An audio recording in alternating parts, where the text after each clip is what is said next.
복음으로 사는 삶, 오늘 14번째 시간입니다. 여러분, 살아보니 삶이 어떻습니까? 많은 사람들이 삶이 참 어렵다라고 그렇게 이야기를 합니다. 언제쯤 내 삶은 좀 쉬워질까라고 하는 생각을 하면서 사는 사람들이 많이 있죠. 산 너머 또 산이 기다리고 있는 것이 이 땅에 살아가는 우리의 삶이기 때문에 신앙을 가지고 살든 아니든 누구나 사는 일이 쉽지 않습니다. 그러고 보니까 믿음을 가지고 하나님 앞에 산다는 것이 얼마나 중요한 일인지, 또 한 가지는 내 삶을 주님 앞에 가지고 나와서 오늘 조율하고 상의할 수 있는 시간이 있다는 것이 얼마나 감사한 일인지 몰라요. 내 인생의 막다른 골목에 턱 멈춰 서야 되는 때를 경험하게 되면 참 하나님을 아는 이것이 얼마나 큰 축복인지 모른다는 것입니다. 하지만 제가 말씀을 먹고 듣고 지금까지 읽으면서 깨달은 한 가지가 있다면 우리 삶은 결코 쉬워지지 않는다는 거예요. 다만 삶을 더 잘 다루는 방법을 말씀을 통해 신앙을 통해 배우는 것이다 라는 생각을 하게 돼요.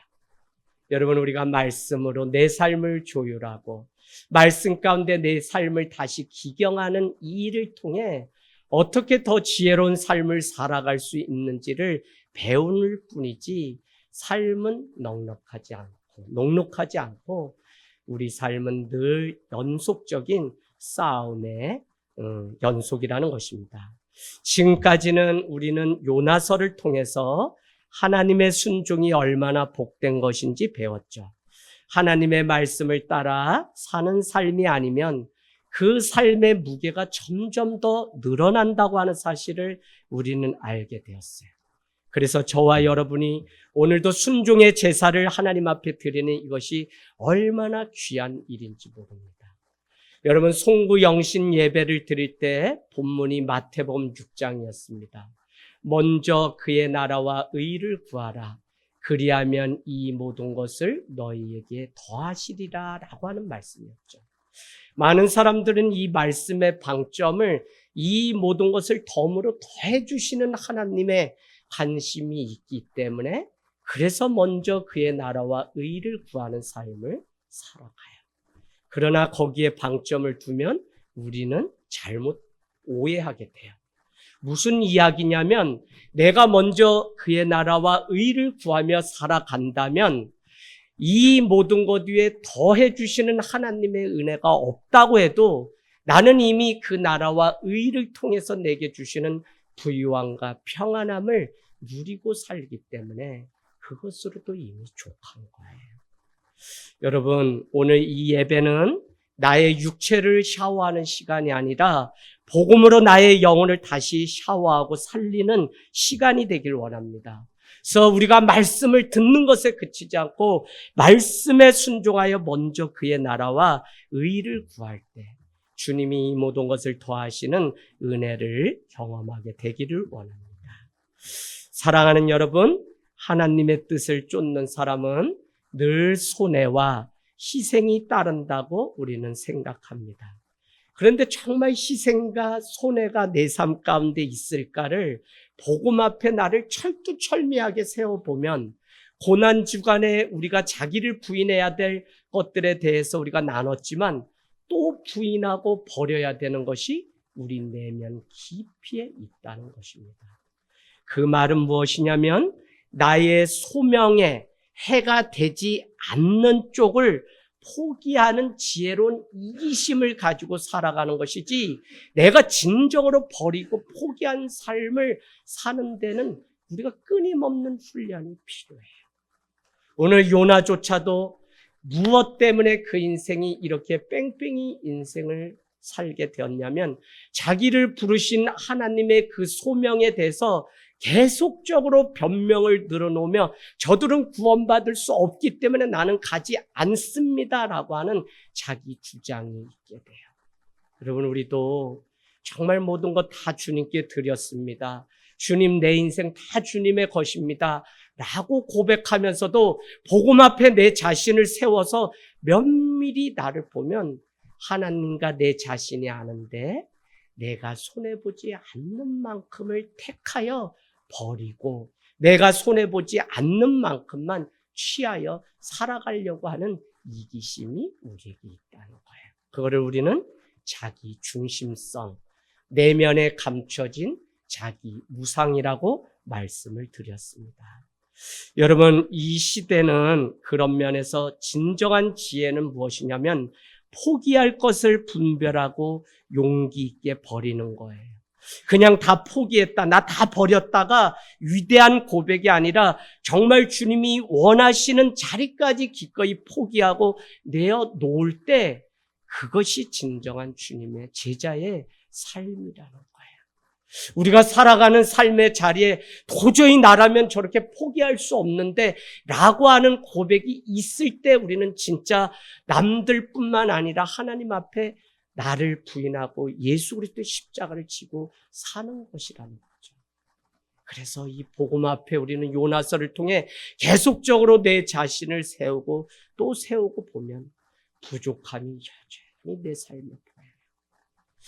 지난주에 작은 교회 연구소 모임이 있었어요. 목사님 한 분이 오셨길래 너무 말랐어요. 형님 왜 이렇게 말랐나요? 라고 했더니 내가 복음을 알고 난 뒤로 말씀대로 살지 못하는 게 너무 괴롭대요. 그래서 괴로울 수 있는 건 당연하지. 우리 다 그러니까. 그런데 이 괴로움뿐만 아니라 형님은 20년 전에 강박관념이라고 하는 증상이 그 안에 있는데 그렇게 살지 못하는 자기 자신에 대한 강박관념 때문에 자기를 너무 확대하는 자리까지 갔어요. 주님은 복음 기쁜 소식을 우리에게 줬어요? 우리가 다시 죄를 져요? 우리가 다시 무너져요? 이단들은 우리에게 물어요? 너는 이렇게 해서 윤리 도덕적인 삶을 살지 않고 너는 아무것도 행하지 않았기 때문에 구원받을 자격이 없다고 우리를 혐오해요. 그런데 거기에 속지 말라고요. 복음은 설령 너의 인생이 도저히 너로서는 자랑할 것이 없고 나는 아무리 예수를 믿어도 하나님 앞에 의로움이 전혀 없는데 주님의 헤세드 자비하심은 우리를 끈질기게 쫓아오셔서 오늘 요나의 인생을 구원하시려듯 내 인생을 포기하지 않고 지금도 붙들고 계신 하나님의 은혜가 있다는 거예요. 그래서 여러분 그냥 정말 신앙생활 하면서 목사님이 나를 이런 눈으로 보겠지. 내가 이런 눈. 아니 그러지 말고 자기 안에 하나님으로 기뻐하는 그 삶이 있으면 되는 것이지 다른 사람의 눈과 평가에 내 신앙의 그 존재성을 좀 놓치지 말고 좀 떳떳하게 주님의 복음이 있으니까 난 괜찮아. 나 솔직히 목사님 뭐라 그래도 난 괜찮아. 이 정도의 배짱까지 믿음을 가지고 사시라고요. 저는 오늘 주님이 우리의 사정을 다 아시고 참 우리 가운데 너가 내려놓고 너가 포기하면 하나님께서 너의 자발적인 그 신앙 위에 부어주실 그 은혜가 더 많다는 사실을 배우게 돼요. 여러분 오늘 우리가 읽은 1장 17절 우리 삶은 하나님의 섭리 가운데 있다는 사실을 먼저 가르쳐줘요. 요나서는 지금까지 우리에게 여호와의 말씀이 요나에게 임했는데 너는 저기 아수르의 수도 원수 같은 이스라엘의 원수였던 니느웨에 가서 하나님의 심판이 임한다는 것을 전하라고 말하죠. 그러나 요나는 그것을 거부하게 되고요.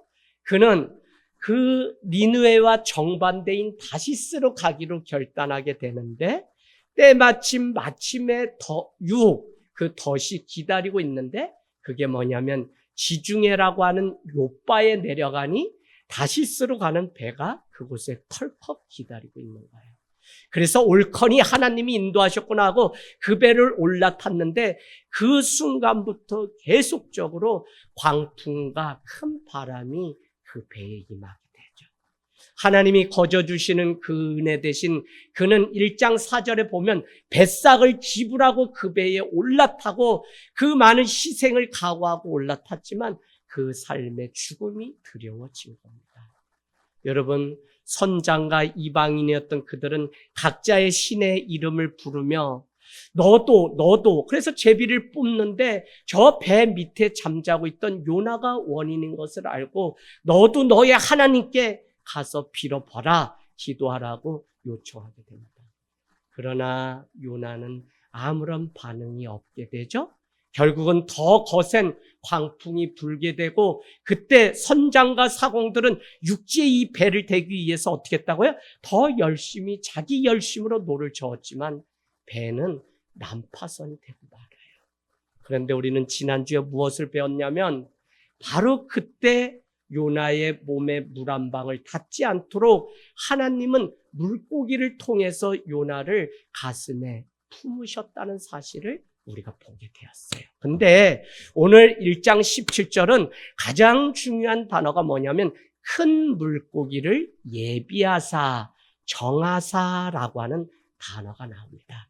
여러분, 예정이라고 하는 것은 하나님의 뜻, 하나님의 섭리, 하나님의 계획을 의미할 때 우리는 예비하사 정하사라고 하는 단어를 사용합니다. 우리가 지금 살아가면서 우리는 하나님의 그 세계를 다 알지 못하죠. 그럼에도 불구하고 신자는 하나님이 내 삶 가운데서도 예비하시고 정하신 하나님의 섭리가 있다는 그 믿음 때문에 우리는 오늘 하나님 앞에 예배하고 무너지고 깨졌던 삶이지만 다시 이렇게 일으켜 세워서 주님의 은혜 앞에 오늘 예배하고 있습니다. 저와 여러분이 오늘 이 자리에서 그냥 계획 없이 만난 것이 아니라 빌립보서 1장은 태초에 하나님이 복음 안에서 우리를 교제하게 하셨다고 하는 예정의 교리를 말씀하고 있습니다. 이 사실이 왜 중요하냐면 우리의 출생부터 지금까지 우리의 삶은 하나님의 예정하시는 시간표 안에 하나님의 섭리와 계획 가운데 우리가 살아가고 있다는 거예요. 눈물 흘린 삶이 있고 지어버리고 싶은 인생의 이력서 있을 수 있습니다. 그러나 그것조차도 하나님은 왜 우리에게 허용하셨냐면 하나님은 이 일을 통해 우리를 구원하시기 위해서. 오늘 큰 물고기를 예비해서 불순종하는 요나를 살리기로 작정하신 주님은 마지막 최종 목적은 불순종의 아들 요나일지라도 그를 깨우쳐서 하나님은 그를 구원하시기 위해서 큰 물고기를 예비하고 있다는 것입니다. 여러분, 하나님의 계획을 우리는 다 알 수 없죠? 그러나 하나님이 정하신 그 삶을 살아가는 자들이 그리스도인입니다. 이것을 거부했던 것이 아담과 하와의 선악과를 먹는 사건이고 이 일로 인해서 인간에게 죄와 죽음이 찾아왔습니다. 여러분 중에는 죽음이 내가 나이가 찼으니 요즘 시대에 환경오염으로 100세는 못 살지라고 얘기할 수 있지만 969세를 살았던 무두셀라 최고 장수한 그 사람의 인생을 보면 우리도 1000년까지 만년까지 살아야 되는 게 정상인데 죄가 우리에게 죽음을 주었다는 사실을 기억하셔야 돼요. 우리는 때로는 우리 자신이 이 세상 가운데 버려진 존재고 이렇게 살아가고 있는 것을 운명처럼 여기면서 살아갈 때가 있습니다. 그러나 기억하십시오. 내 삶이 초라하고 보일 것 없고 자랑할 것 없어도 하나님이 예비하시고 정하신 순리대로 지금 움직이고 있는데 그 이유는 하나님의 뜻을 이룬 후에 하나님이 약속하신 구원을 얻기 위해서 히브리서 10장 45절인가요? 말씀에 기록해 놓았죠. 그래서 결국 복음은 성경은 우리에게 하나님이 우리를 구원하시는 그 여정을 우리에게 소개하신 것이 바로 성경이고 복음이라는 것입니다. 여러분, 요나 역시 하나님의 뜻과 섭리를 잔인한 바다 가운데 버려졌을 때 비로소 깨닫게 되죠. 그때 자비하신 하나님이 큰 물고기를 예비하사라고 하는 사실을 알게 됩니다. 우리 인간은 얼마나 우리의 한계가 있냐면 고통당할 때 또 잘 모르는 것이 하나님의 그 손길입니다. 하지만 다 지나고 나면 우리는 그때 하나님이 내 인생 가운데 이런 계획이 있었구나라고 우리는 뒤늦게 고백을 할 때가 있습니다. 여러분, 그래서 우리는 삶의 순간마다 기쁘든지 어려운 일이 있든지 하나님의 섭리, 하나님의 뜻이 무엇인가요? 라고 묻는 신앙이 우리에게 필요해요. 하나님, 내가 지금 어려운데 나를 기다리게 하시는 하나님의 섭리가 어디에 있나요? 내가 지금 괴로움과 고통 가운데 있는데 하나님, 나를 향하신 하나님의 계획은 무엇인가요? 라고 우리는 진지하게 주님 앞에 물어보셔야 돼요. 집사님, 왜 하나님이 이 남편과 내가 살게 되었나요? 라고 물어보셔야 된다고요. 안 그러면 미워하게 되고 원수 삼게 되는데 하나님의 뜻, 하나님의 섭리를 묻게 되면 그 남편을 쭉 사랑할 수 있죠. 그렇지 않으면 아침에는 사랑했다, 점심에는 미워하고 저녁에는 아들 주려고 해놓은 냉장고에 그 맛있는 반찬을 남편이 먹는 게 그렇게 미워 보이는 저녁은 미움으로 바뀌게 돼요.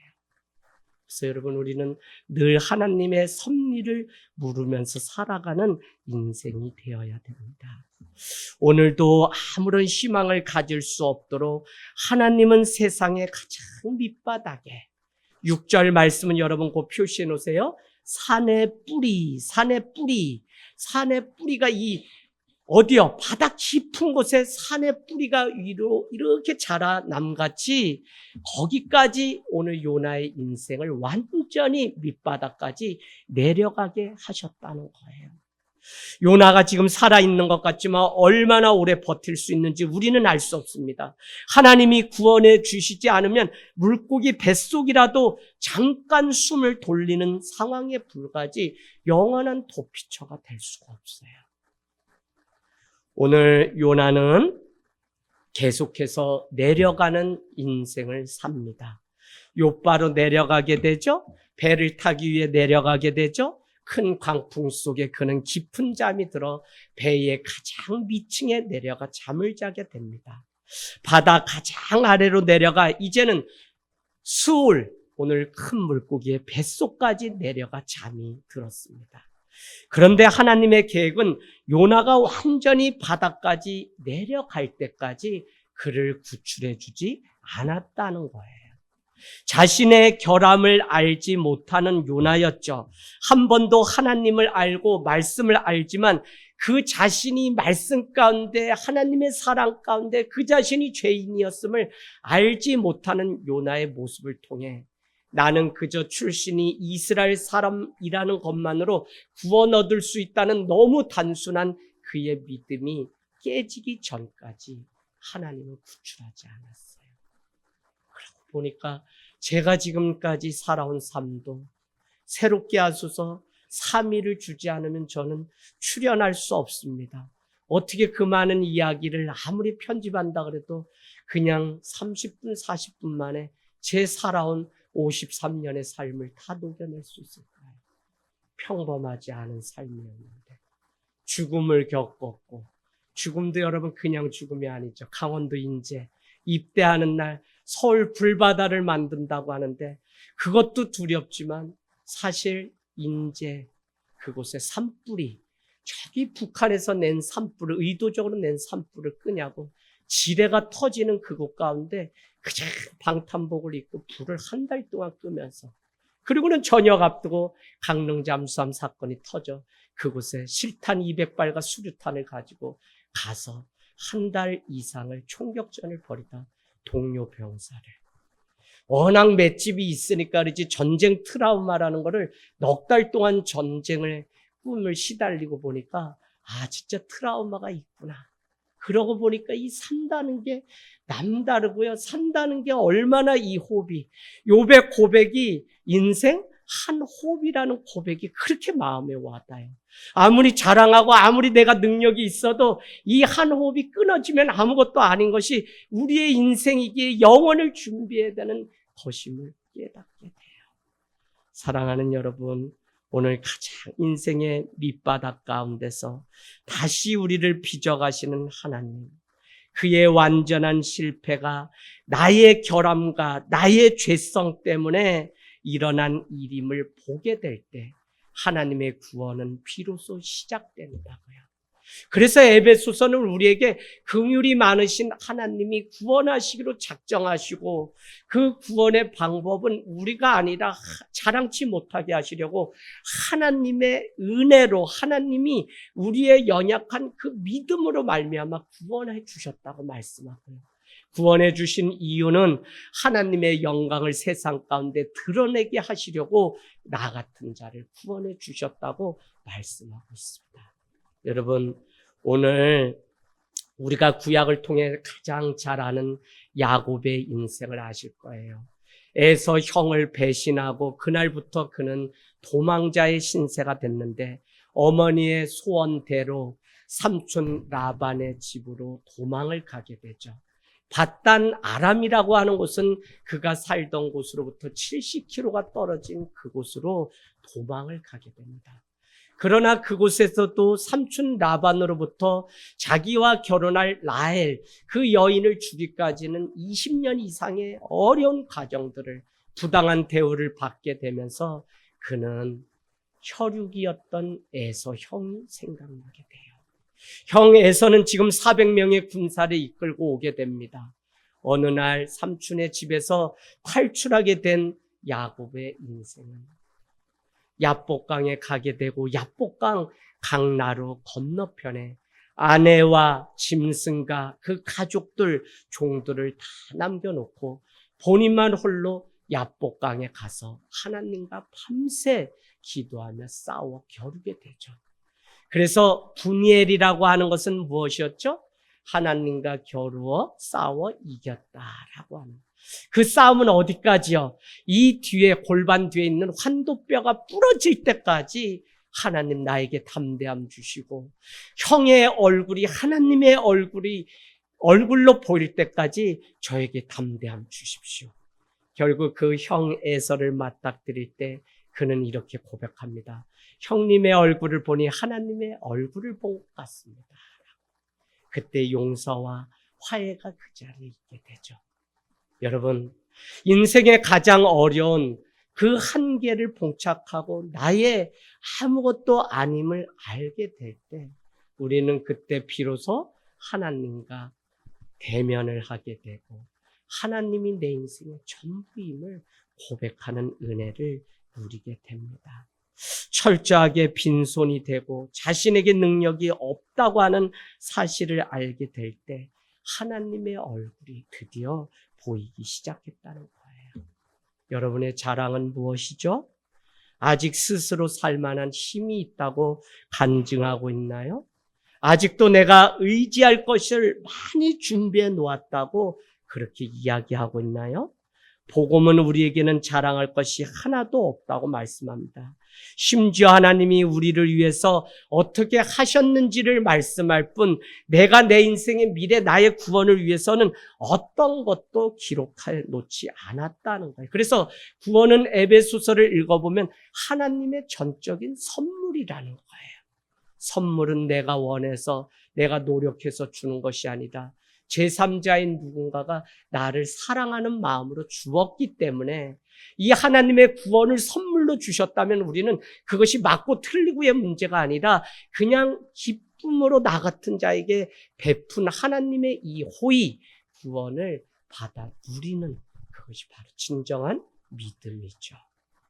오늘 하나님은 모든 것이 산산조각 났을 때 바닥에 이르렀을 때 내 삶으로는 아무런 방책과 수단이 없이 다 무너져서 소진되었을 때 마침내 하나님만을 의지하고 마침내 나의 마음을 열게 되었을 때 하나님이 그곳에 임재하셔서 만나주시는 은혜가 있어요. 여러분 이게 왜 중요하죠? 살았다함의 이름은 가졌으나 죽은 자다. 4대 교회를 향해서 하는 말씀이죠. 너는 적은 능력으로도 하나님 앞에 충성했다. 필라델피아 교회.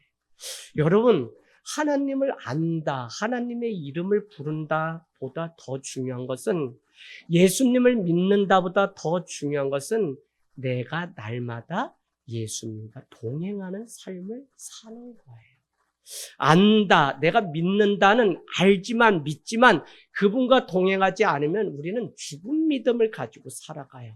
그런데 오늘 자기 인생의 가장 밑바닥에서 한계에 봉착했을 때 비로소 구원하시고 살려주실 분이 하나님이신 것을 알기 때문에 그 하나님의 얼굴을 보게 되었다면 이것보다 큰 선물이 어디에 있을까요? 우리는 사실 세상 가운데 살아가면서 물에서 마침내 세상 밖으로 우리가 올라오려면 먼저 내려가야 된다는 사실을 알게 되는데 그 내려가는 것은 내 자신 두르고 있는 모든 것 다 벗어놓는 그것을 내려놓는다 그래요. 그것을 벗어놓아야만 비로소 물고기 뱃속에서 육지 안전한 땅으로 산자의 땅으로 옮겨지게 돼요. 그래서 참 신앙은 동전의 양면 같아요. 내가 강하고 내가 무엇인가 가지고 있다고 자랑하면 할수록 내 믿음은 계속 나락스우를 향해서 떨어져요. 그걸 아는 자가 복이 있는 거예요. 그런데 내 손에 아무것도 없다고 여겨질 그때에 하나님만을 전적으로 찾는 이게 얼마나 귀한 복인지 우리는 알게 돼요. 여러분, 그런 면에서 요나의 그 인생은 정말 세상 밖으로 올라오기까지는 계속적으로 싸움이 있는데 그 싸움은 나의 한계를 하나님 앞에 인정하는 싸움이었습니다. 정말 구원은 올라오는 것이 아니라 먼저 내려가는 것이고 하나님은 여기에 놀라운 신앙의 신비를 감춰 놓았는데 가장 그 놀라운 신비는 뭐였냐면 배 위 또한 큰 물고기의 뱃속이었다는 거예요. 그러고 보니까 여기서 3일 밤낮을 멈추면서 하나님은 요나의 인생이 하나님의 은혜가 진짜 무엇인지를 먹지도 보이지도 않는 그곳에 가둬놓으시고 3일 동안 새로 빚어가시는, 거듭나게 하시는 그 은혜가 있었다는 거예요. 영원한 도피성이 못 되죠, 그것도.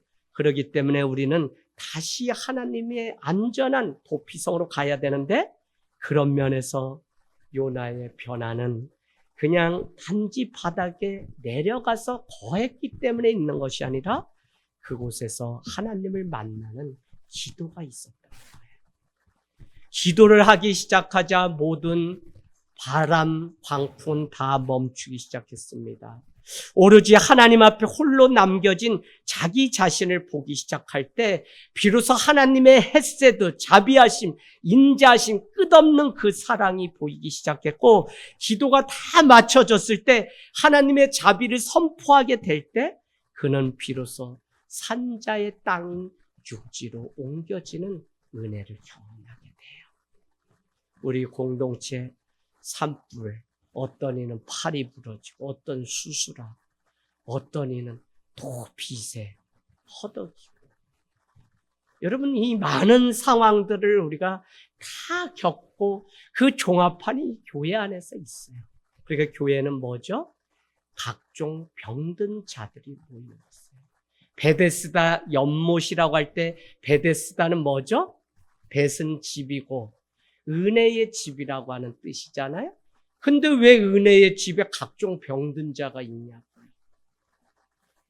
이 요나서 5장의 말씀은 바로 그곳이 교회예요. 은혜의 집이지만 그곳에 각종 병든 자들이 있고 문제투성인 자들이 모여서 오늘 하나님의 은혜가 아니면 도저히 살 수 없는 자들이 모인 곳이 바로 교회예요. 그러고 보니까 우리는 너나 할 것 없이 하나님 나는 아무것도 아니에요. 지금까지는 내가 젊어서 띠띠우며 여기까지 살아왔는데 하나님 나 이제 다 내려놓을게요. 하나님이 내 인생 운전하시고 키를 잡고 가주시면 좋겠어요. 라고 하는 기도, 그 헤세드의 은혜를 누리기를 원합니다. 오늘 말씀의 적용. 여러분의 삶의 라이프 스타일은 어떤가요? 여러분은 무슨 문제에 늘 걸려서 또 넘어지나요? 여러분은 늘 반복적으로 어떤 일에 죄를 짓고 나의 연약함을 보고 있습니까? 여러분, 정말 어느 지점에서 우리가 순종하고 있는지 불순종하고 있는지를 내 자신을 보셔야 돼요.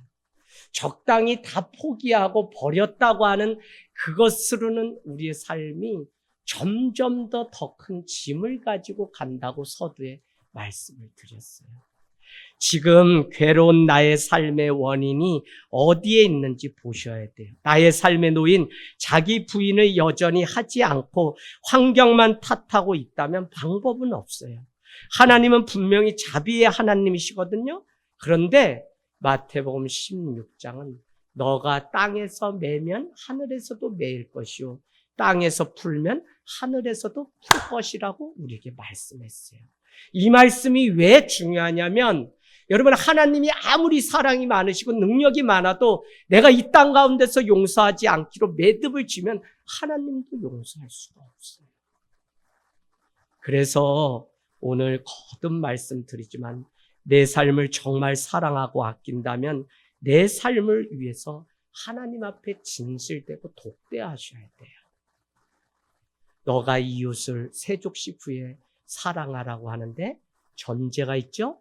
가르쳐 주세요. 그냥 사랑하라고 하지 않고 너가 너의 몸을 내 몸을 사랑함 같이 내 이웃을 사랑한다. 사랑이 어디서 출발해요? 내가 나를 진짜 사랑하는 데서부터 출발해요. 내가 사랑하지 못하고 내가 나를 용서하지 못하고 내가 나에 대한 관대함이 없으면 여러분 아무리 타자의 신학, 타자의 종교라고 해도 다른 사람에게 선을 베푸고 좋은 일을 하라고 우리가 믿고 산다고 해도 내가 회복이 되지 않으면 다른 사람을 사랑하거나 용서의 자리에 갈 수 없어요. 그래서 이 복음은 복음 앞에 내 자신이 먼저 서야지 자꾸 이 원리를 망각한 채 우리는 누군가를 자꾸 선행을 베풀고 공덕을 쌓으면 내가 마치 그럴싸하고 좋은 그리스도인인 것 그냥 잘못 착각해. 그건 캐톨릭이나 불교나 타종교들이 구하는 것이지 우리 기독교는 그렇지 않아요. 그러면 이기심을 가지고 니만 사랑해라. 그게 아니라 너가 사랑하고 그 건강함을 가지고 이 교회가 건강해서 이웃을 섬기는 교회가 되고 너가 건강한 사랑을 알 때 다른 사람을 건강하게 사랑할 수 있다. 할렐루야. 그래서 여러분이 중요하다는 거예요. 두 번째, 뭐라고 말씀하시냐? 에베소서는 남편들아 아내 사랑하기를 자기 자신을 사랑함 같이 하라. 아내를 사랑하는데 남편들아 너가 너 자신을 사랑함 같이 하라.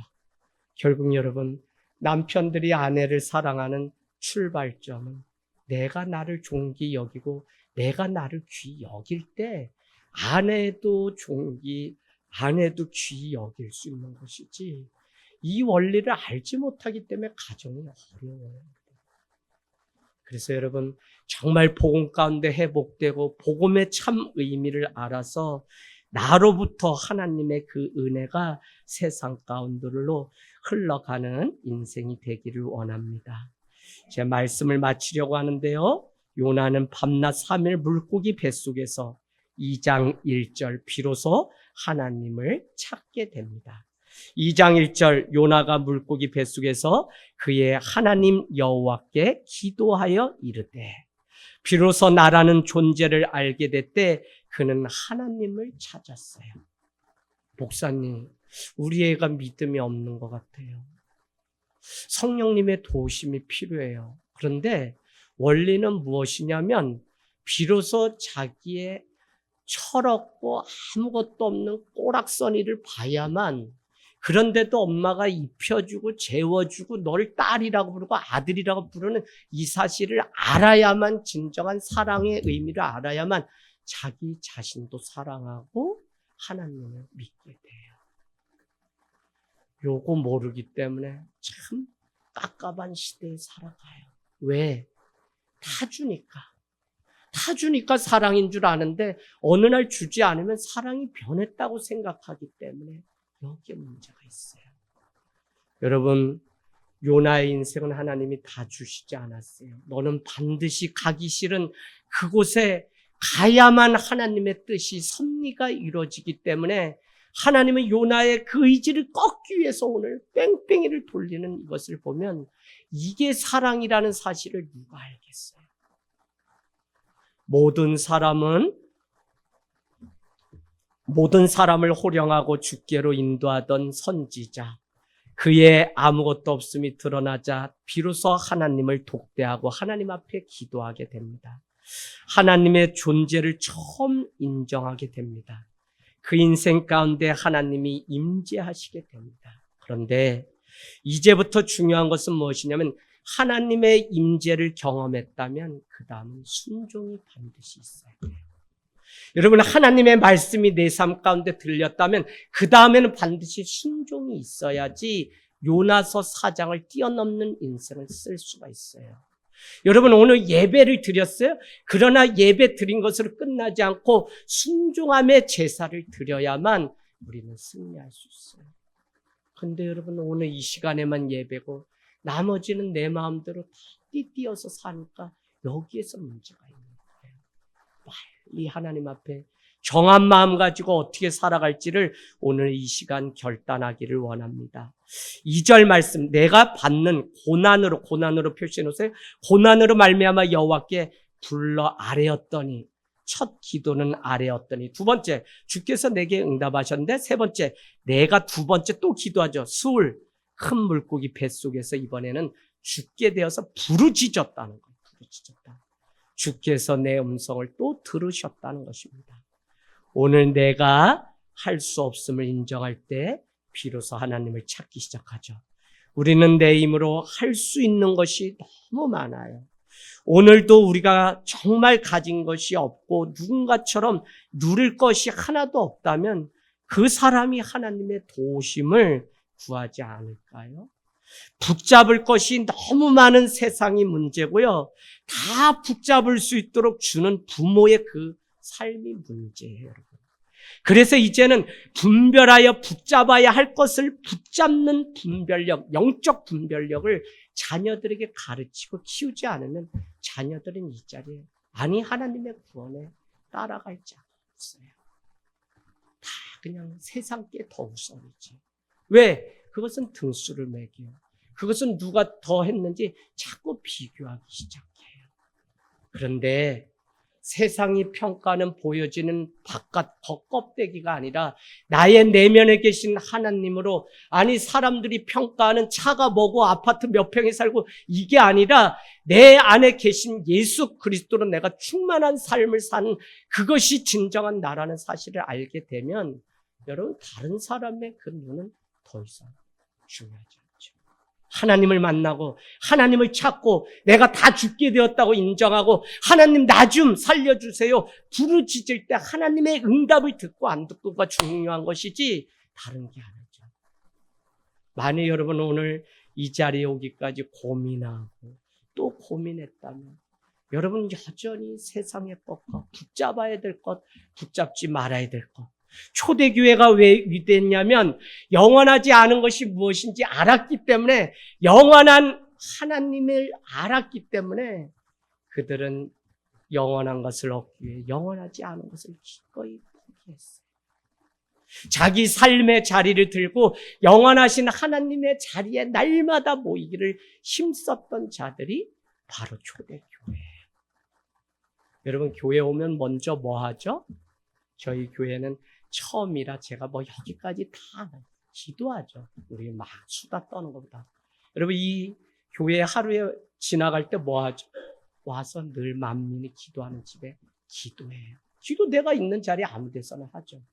그러나 내 인생이 거룩한 주님의 전에 내 인생의 발을 찍는 이 축복이 무엇인지를 아는 사람은 이제는 변화되어서 하나님 앞에 어떻게든지 내 삶의 걸음을 주님의 전에 찍고, 그래서 세상의 많은 날보다 주의 전에 한 날이 더 귀하다고. 전쟁 가운데 피난을 가던 다윗은 예루살렘이 보이는데 자기는 갈 수 없어요.